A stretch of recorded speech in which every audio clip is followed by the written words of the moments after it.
Hey everyone, welcome back to the channel. Thank you for being here. My name is Andrew, coming to you from the beautiful Carolinas.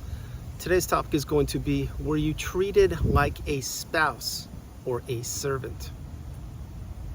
Think about that for a minute. Everyone, if you like the content, please subscribe. So this isn't only in a romantic relationship, although that's what the thumbnail mentions. It is for any narcissistic relationship. It's how you were treated. But digging into it, when you were in the narcissistic relationship, were you treated equally? Were you treated with respect? Were you treated with adoration, with love, with empathy, with kindness? Were you headed in the same direction with the individual that you are now thinking of? Were you focused on creating and building a future, perhaps starting a family, perhaps getting married, perhaps relocating, perhaps creating a business, perhaps starting something?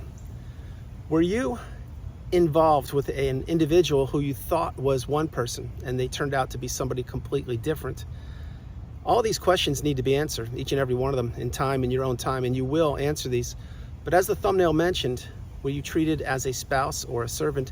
I can assure you, if you were married to the narcissist, or perhaps you are right now, many times it crossed your mind, what is this? Like, this is not what marriage is supposed to be about. This isn't what a healthy, stable relationship is supposed to be about. This isn't what I was taught. This isn't the way it's supposed to be. And you would be correct. Everything you just thought was correct. Because the point is remember, the narcissistic abusive cycle, you weren't taught that in school. So you didn't even know that perhaps you married a narcissist, or that there actually were individuals on the planet who wanted to consume you, who wanted you to become an extension of them, i.e. the narcissist. You couldn't wrap your head around it. Maybe even right now you're having difficulty wrapping your head around the person that you fell in love with. Not only did they not fall in love with you because they can't, but they were just going along for the ride. They were just using you to make them look better. They were using you for financial resources. They were using you to pump up their fragile ego.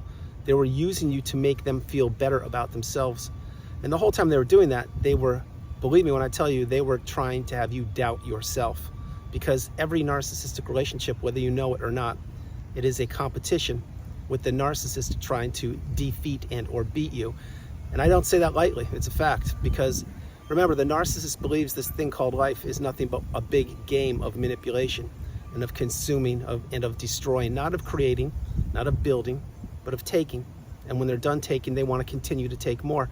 That is why the path post-narcissistic relationship is to go no contact, block them, delete all flying monkeys and people associated with them, and begin living your best life. It's not that simple, but those are some bullet points in a nutshell. Of course, along the healing path, you will have to take time, and in time you will heal with the proper tools and with the patience that you're getting on my channel. But having said, as the thumbnail mentioned, were you treated as a spouse or as a servant? Many times you are treated less than a servant. You're treated less than a complete stranger when you're in these relationships. And the reason why that is because the narcissist already knows that they have you. They believe that they own you, specifically if you got married, or specifically if you have moved far away from where you are from, or specifically if you told them you love them, or specifically if you went into business with them and you signed on the dotted line, or specifically if you loaned them money or took out a mortgage that they're benefiting from and it's under your name. In other words, you're responsible for the money repayment, but they get to reap the rewards. Those are just a few of the examples when the narcissist knows they have you. Another very simple one is if you're born into a narcissistic family.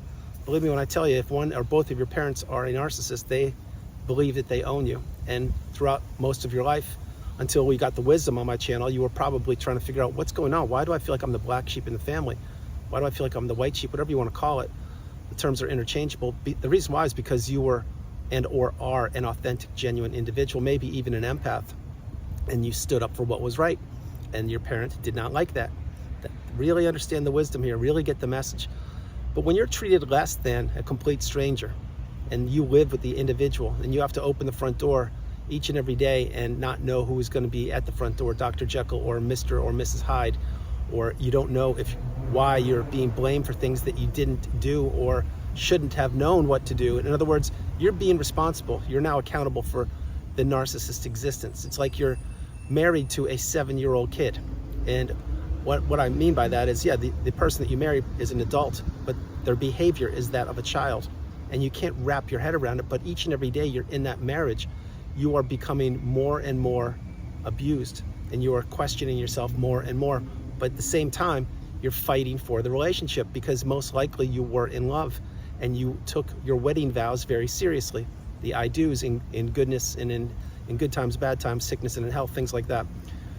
The point being, the narcissist knew this, and they knew that you believed in those vows, and they knew that you would be their punching bag and or their person to abuse behind closed doors inside your house, and many times in the car, on an airplane, at events, on and on and on. But then again, that was your responsibility. That was your job. In other words, your marriage, if you did marry the narcissist, was to regulate the narcissist until a few things happened.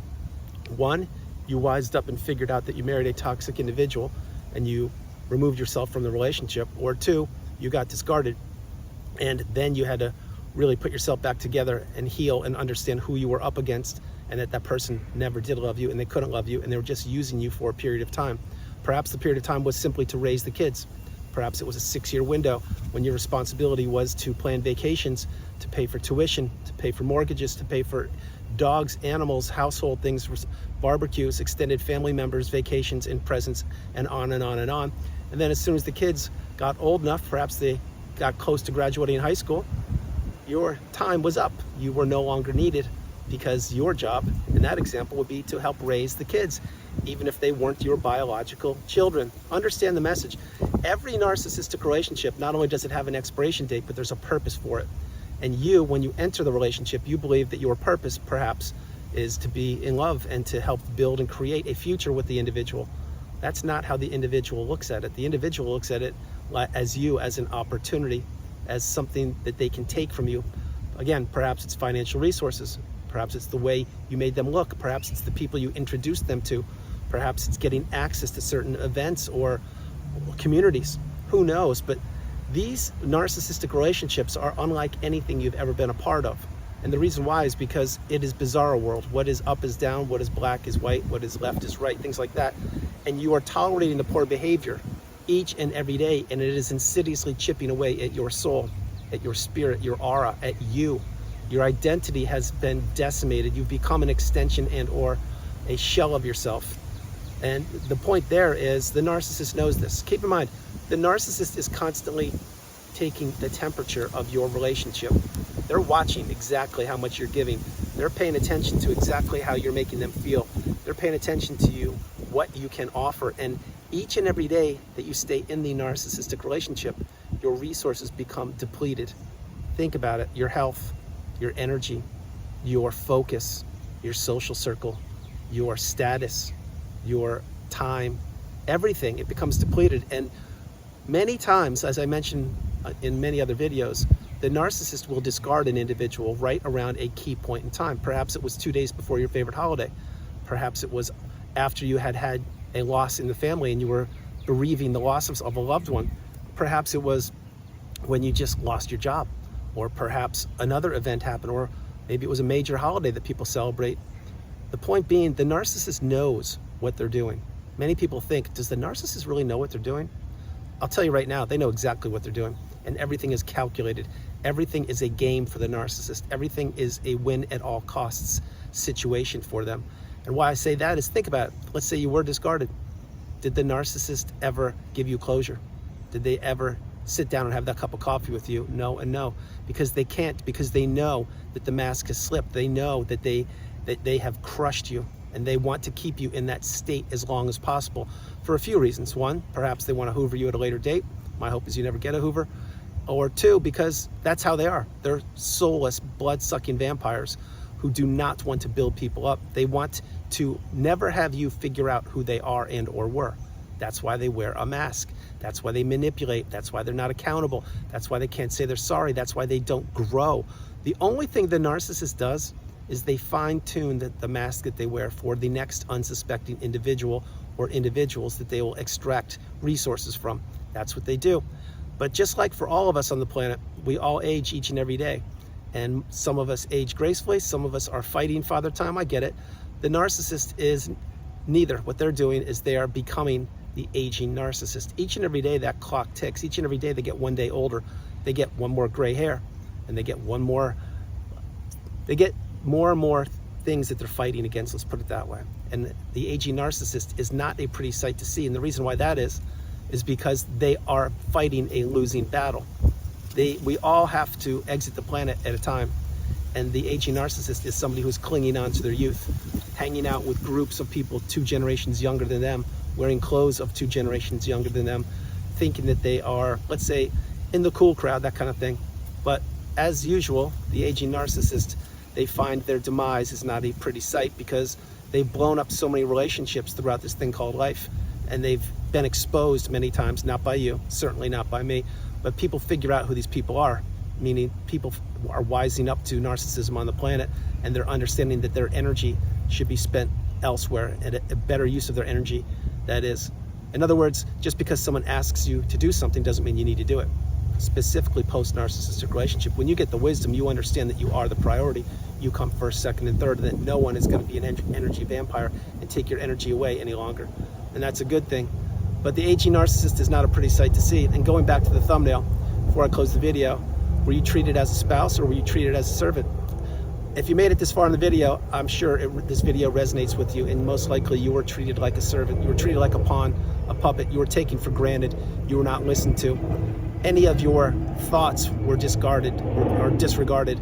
Any of your activities were torn down. Any of your hobbies you tried to instill or try to still attend, you couldn't do that because the narcissist was belittling you all throughout the relationship. And again, they treat complete strangers better than they treat you. And the reason why is because they already knew that they had you locked down. Once those wedding bells rang, it was game over. Many people experienced the devaluation stage the day after the wedding ring was slipped on your finger, or shortly thereafter. I'm no different. It's exactly how it is, or how it was.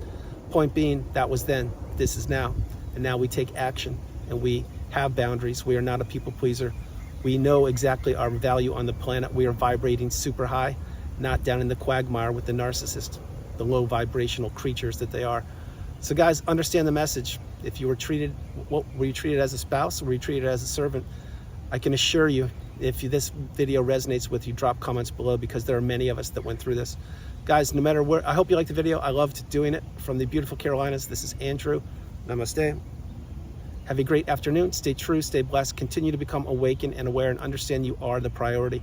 You're amazing, you're brilliant, you're beautiful, you're abundant. You have so much going for you. Continue to focus on yourself each and every day. Continue to be the best version of yourself.